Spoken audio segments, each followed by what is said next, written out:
রোজা 25টা চললে গেছে, কেউর কোনো খেয়াল নাই। এখন পর্যন্ত ঈদের কোনো জামা কাপড় পাই নাই।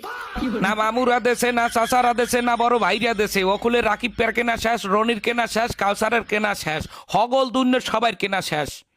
খালি মোর তা কিনতে পারি নাই।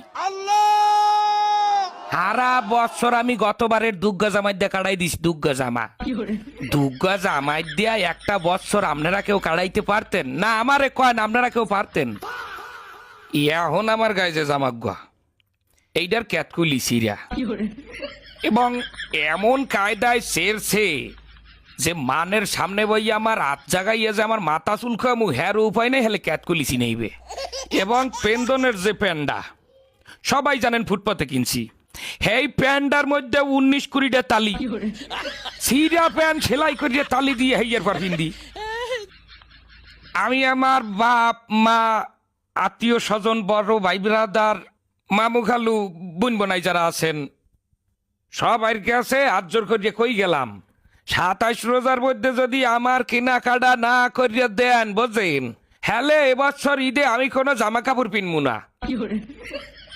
হাফ পিনতে খালি গায়ে নামাজে খারাইলে কলো মানে জিগাইবে একবার ক্যার বাইর ফো, ক্যার নাতি, ক্যার পোয়া। হেখালে কি আমার আল্লাহর ইজ্জত যাইবে?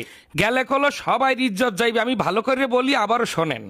স্বাস্থ্য মামা তো দুলা ভাইরা, চাকরিজীবী বড় ভাইরা, মামু খালু চাচা ফুপারা একটা একটা পাঞ্জামি দিলেও আমার কলো 15-16টা পাঞ্জামি হয়ে যায়।